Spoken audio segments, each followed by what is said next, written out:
VP nominees squared off last night, and we want to find out who the better running mate is and who did a better job and would do a better job keeping America safe. Let's listen. The terrorist threat has decreased in some ways because an Iranian nuclear weapons program has been stopped. The terrorist threat to United States troops has been decreased in some ways because there's not 175,000 in a dangerous part of the world. There's only 15,000. Let me tell you this. To beat terrorism, there's only one candidate who can do it, and it's Hillary Clinton. America is less safe today than it was the day that Barack Obama became president of the United States. It's absolutely inarguable.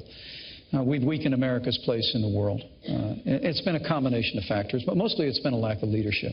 Who had the better argument? Who has the better policy? Joining us right now, Andrew Peek, former U.S. Army intelligence officer and former advisor to U.S. and NATO commanders in Afghanistan. Carl Higby's here, playing the center square, retired Navy SEAL, and Jillian Turner, to my immediate right, Fox News contributor and former White House National Security Council staff member under the Bush and Obama administrations. First, Jillian, to you. That's pretty tough to say the Iranian deal made brought the nuclear program out of the Middle East.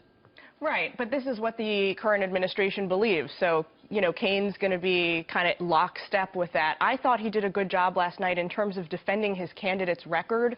Hillary Clinton is a lot more hawkish. We were talking in the break about this. But she never stands up and says these things. But he pointed out last night that she advocated for some really good policies early on that the administration rejected, like surging in Afghanistan, which she ultimately convinced President Obama to do, invading the Abbottabad compound that ultimately resulted in bin Laden's death. She had nothing to do with that. That was her initiative.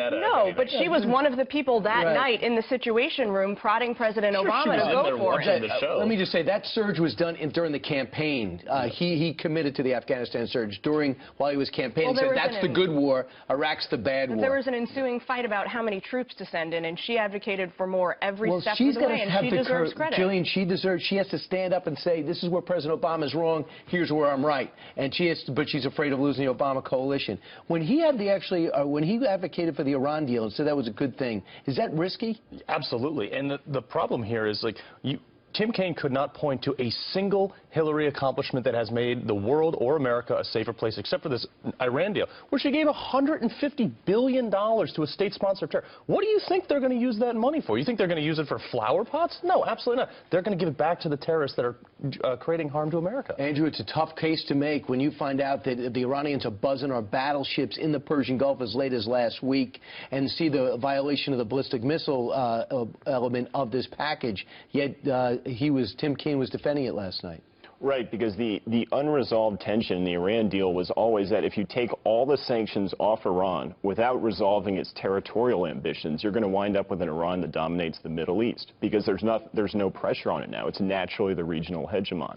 So that's a problem in the deal that the administration has kind of skated over, but now is really coming back to bite them because of these incidents like them buzzing our ships. The other name that came out real quick, Vladimir Putin. Let's talk about that, because Vladimir Putin, we are now no longer speaking to them, and we know that they've landed into Syria without our permission, and they're going very aggressive without our dealings and without even checking with us now, so we decided to give them the cold shoulder. That's also a tough guy to go after if you're Hillary Clinton.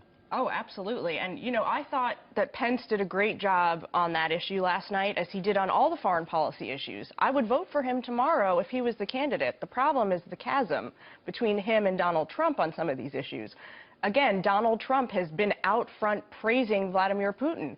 Pence was walking that back last night, which needs to happen. So I think that on that issue, on a whole host of other issues, Iraq, Syria, he's way out front of Donald Trump. Look, I mean, Hillary Clinton has all the time in the world in the past few years to deal with Vladimir Putin, deal with the Russian reset, and she failed. She systemically failed. And Andrew?